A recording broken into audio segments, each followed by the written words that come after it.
Nous sommes arrivés tous les trois à Panama City le 18 juin. Nous avions 2 mois devant nous pour aller dans le nord de la Colombie, traverser le Panama, le Costa Rica et revenir à Panama City pour prendre notre vol de retour le 18 août. Ici, un ami nous a accueillis et nous a fait découvrir la ville. Panama City est une ville prise dans un élan de développement très rapide, tout en conservant les caractéristiques d'une ville des pays du Sud. Les gratte-ciel et l'immense activité générée par le canal coexistent avec la pauvreté, les quartiers délabrés.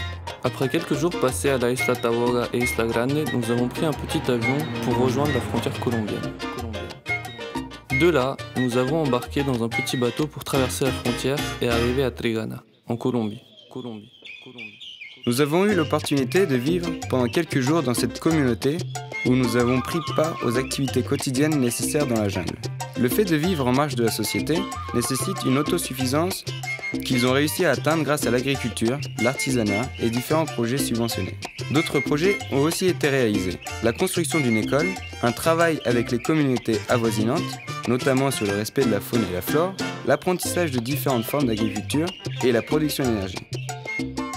Après avoir passé 3 semaines en Colombie, nous décidons de poursuivre notre voyage vers Panama City en passant par les San Blas. À Puerto Valdía, nous arrivons à embarquer dans un bateau de marchandises qui traverse cet archipel, où vit la communauté indigène des Cunayala, qui est une communauté relativement autonome.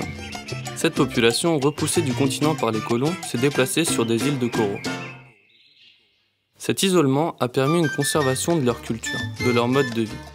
Cependant, il a aussi engendré une mise à l'écart de ces indigènes. L'État panaméen ne se vient pas du tout au problème de subsistance alimentaire des îles qui est dû à un manque de terres cultivables.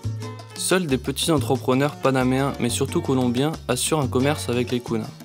Pendant plus d'une semaine, nous avons eu l'occasion de travailler sur un de ces bateaux. Ce qui nous a permis à la fois de voyager pour presque rien et de faire le même travail que les gens. C'est-à-dire, d'une certaine façon, d'entretenir une relation d'égalité avec eux. Après ce périple en mer, nous nous dirigeons vers le Costa Rica. On nous avait déjà dit que ce pays était beaucoup plus cher que les autres et beaucoup plus touristique. Nous prévoyons déjà de ne faire qu'y passer pour rejoindre le Nicaragua. Les 4 jours que nous y avons passés nous l'ont confirmé. Le problème majeur pour nous a été de se retrouver dans un paradis touristique avec tout ce que cela peut engendrer. Effectivement, certaines régions ont été envahies par les touristes et au fil des années, cela a eu une influence sur le mode de vie, la culture, les valeurs et le langage des Costaricains. Le coût de la vie est effectivement très cher et n'est pas accessible à une grande majorité de la population. Au final, le seul point qui nous a semblé positif, c'est qu'il y a une préservation et un respect de la nature, qui se concilie avec un tourisme important.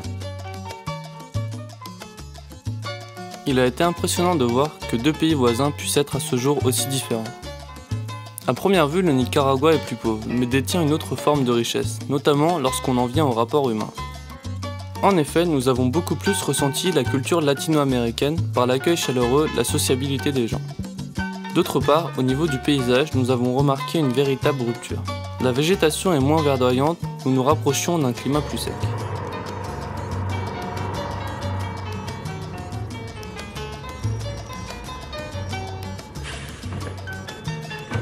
Après 3 jours de quart, nous sommes retournés à Panama City pour prendre notre vol de retour.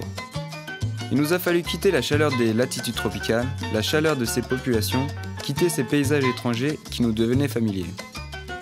Retrouver la froideur de la région parisienne, se réhabituer à entendre parler le français, se retrouver chez soi sans être dans ce voyage permanent, dans lequel le chez-soi ne durait que quelques jours.